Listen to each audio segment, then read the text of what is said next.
Lieutenant Sarah Reeves adjusted her uniform one last time before stepping into the briefing room at Naval Amphibious Base Coronado. The California sun streamed through the windows, illuminating the space where 301 Navy SEALs sat in perfect formation, their disciplined posture a testament to their elite training. Sarah took a deep breath, steadying her nerves. At 32, she had risen quickly through intelligence ranks, her photographic memory and analytical skills making her an invaluable asset to national security operations. Colonel Eileen Collins approached with a warm but professional smile. "Lieutenant Reeves, glad you could make it. Some of our finest are gathered today for this joint exercise demonstration." Sarah nodded respectfully. "It's an honor to be included, Colonel." "Your reputation precedes you," Collins said, guiding her toward the front row where several high-ranking officers sat. "Lieutenant Kennedy is particularly interested in your analysis of the new intelligence protocols." Sarah recognized the grandson of the former president immediately. His eyes held the same intensity that had made his grandfather legendary. He extended his hand. "Lieutenant Reeves, your work on the Kabul extraction was remarkable." "Just doing my job, sir," Sarah replied, acutely aware of the eyes watching their exchange. As she took her seat, Sarah couldn't help but notice the whispers. Something felt off. The hair on the back of her neck stood up, an instinct that had saved her life during her deployment in Syria. She scanned the room, cataloging faces, noticing alliances, reading body language. 3 officers in the corner kept glancing her way, their expressions unreadable but their intent clear enough. Colonel Meryl Tengestal took the podium, her presence commanding immediate attention. "Today's exercise will test our new integrated intelligence systems. Lieutenant Reeve has been invited to observe and provide feedback on our protocols." Sarah felt a chill as she caught fragments of whispered conversation behind her. "Classified intel leaked last week, traced back to this base. Evidence points to someone in intelligence." She kept her expression neutral, but her mind raced ahead. The leaked intelligence, she had heard rumors about it. Satellite positions over the South China Sea, troop movements near the Taiwan Strait, critical information that could destabilize an already tense geopolitical situation. Sarah's fingers brushed against a small recording device in her pocket, standard issue for intelligence officers of her clearance level. She had activated it upon entering, a habit born from years of training. The briefing continued, but Sarah's attention was divided between Colonel Tengestal's presentation and the 3 officers who had now moved to different positions around the room, like pieces on a chessboard. Their coordinated movement wasn't random. When the lights dimmed for the tactical presentation, Sarah felt rather than saw someone slip into the seat beside her. "Enjoying the show, Lieutenant?"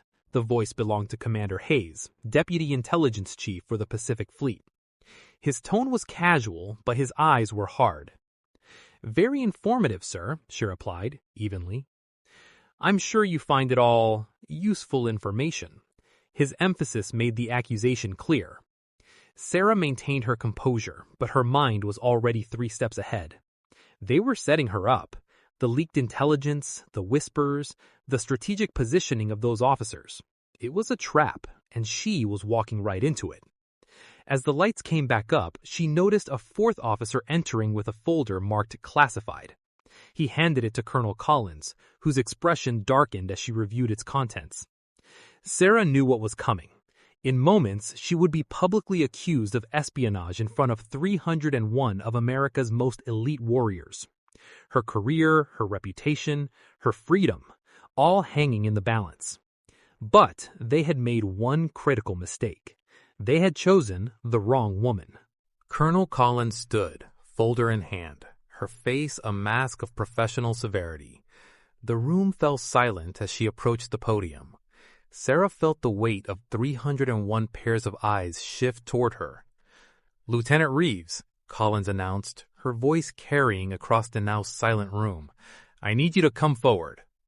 Sarah arose with military precision, her heart pounding, but her exterior calm. As she walked to the front, she noticed Commander Hayes and his associates moving to block the exits. Whatever they had planned, they wanted an audience. "Lieutenant, are you familiar with Operation Kingfisher? Collins asked, her voice carrying to every corner of the room. Yes, Colonel. The surveillance operation in the South China Sea, classified Level 4.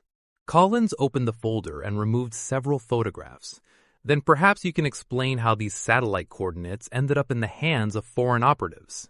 The images were projected onto the screen behind them, classified documents with Sarah's access code clearly visible in the metadata.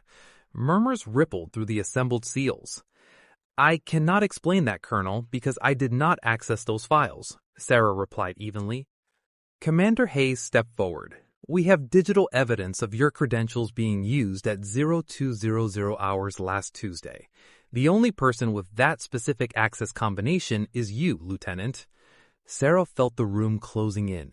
The SEAL's expressions had hardened from curiosity to suspicion. Lieutenant Kennedy was watching her intently, his eyes narrowed. Furthermore, Hayes continued, producing a small flash drive, this was found in your quarters during a routine security sweep. It contains copies of the leaked intelligence. Sarah's mind raced. She had never seen that drive before. Sir, with respect, I request permission to examine that device. So you can destroy evidence? I think not, Hayes replied coldly. Colonel Tengestal, who had been observing silently, spoke up. Let's hear the lieutenant out. Hayes hesitated, then handed the drive to Colonel Collins, who placed it in a secure terminal. The contents appeared on screen, damning evidence that seemed to confirm Sarah's guilt. Lieutenant Reeves, these are serious accusations. Espionage in wartime carries the severest penalties. The tension in the room was palpable. Several SEALs shifted in their seats, their training making them instinctively alert to threats. And right now, Sarah was being painted as the enemy. Colonel, Sarah said, her voice steady despite the adrenaline coursing through her veins, I request permission to approach the terminal. After a moment's hesitation, Collins nodded. Sarah stepped forward, acutely aware of the 301 elite warriors watching her every move. She had seconds to prove her innocence before she would be detained, or worse. The metadata on these files shows they were accessed at 0200 hours. At that exact time, I was in a secure briefing with Admiral Rainey regarding the Strait of Hormuz situation. That meeting is recorded in the base's security logs. Hayes stepped forward. Those logs can be altered. Not without leaving traces, Sarah countered, pulling up the security footage, and certainly not the biometric scans at the entrance to the Admiral's office. The footage showed Sarah entering the secure room at 0157 and leaving at 0345. Commander Hayes' expression flickered. Furthermore, Sarah continued, producing a small flash drive, this was found in your quarters during a routine security sweep. It contains copies of the leaked intelligence. Hayes stepped forward. That's a lie. Is it? Sarah asked, her finger hovering over the play button on her recorder. Shall we find out? Sarah pressed play on the recording device. Commander Hayes' voice filled the room, crystal clear and unmistakable. I need those Kingfisher files, Reeves. The Admiral doesn't need to know. I'm sorry, sir, but that's outside protocol. You'll need to submit a formal request. Don't be difficult. This could affect your career trajectory. The recording continued, documenting Hayes' thinly veiled threats and Sarah's professional refusals. With each damning word, Hayes' face grew paler. The 301 Navy SEALs sat in stunned silence, their collective gaze shifting from Sarah to the increasingly agitated commander. That proves nothing, Hayes sputtered, but his confidence was crumbling. Sarah turned back to the terminal, her fingers flying across the keyboard. The flash drive you found in my quarters has a manufacturing serial number. All devices issued to intelligence personnel are logged in the central database. She pulled up the registry and highlighted a line. This drive was issued to your department 3 months ago, Commander, specifically to your assistant, Lieutenant Parker. Colonel Collins stepped forward, her expression grave. Lieutenant Parker, front and center. A young officer rose shakily from his seat near the back of the room. His eyes darted between Hayes and the exit. Lieutenant, did you plant this device in Lieutenant Reeves' quarters? Collins demanded. Before Parker could answer, Hayes made a desperate move, reaching for his sidearm. In an instant, 3 SEALs were on him, disarming him with practiced efficiency. The room erupted in controlled chaos. "Stand down!" Colonel Tengisdal's voice cut through the commotion. "Security to the briefing room now!" As Hayes and Parker were restrained, Sarah accessed one final file on the terminal. "There's more, Colonel. The leaked intelligence wasn't just about satellite positions. There were troop movements, weapons placements, information that could get our people killed." She pulled up a series of encrypted communications. Hayes has been feeding information to a private military contractor with ties to foreign intelligence for months. They're planning something in the Taiwan Strait, something big. Lieutenant Kennedy approached the terminal, examining the evidence. "This is why my unit was put on standby last week. We were told it was a routine readiness test." "It wasn't routine," Sarah confirmed. "They were preparing for potential fallout from whatever Hayes and his contacts are planning." Colonel Collins turned to the assembled SEALs. "Gentlemen, what you've witnessed today remains classified. Lieutenant Reeves has potentially prevented a major security breach that could have cost American lives." As security personnel escorted Hayes and Parker from the room, the atmosphere shifted. The suspicion that had been directed at Sarah transformed into something else: respect. Colonel Tengisdal approached Sarah. "Quick thinking, Lieutenant. Not many could have maintained that level of composure under pressure." "Thank you, ma'am," Sarah replied, the adrenaline finally beginning to subside. One by one, the SEALs stood. It began with Lieutenant Kennedy in the front row, then spread like a wave through the elite warriors.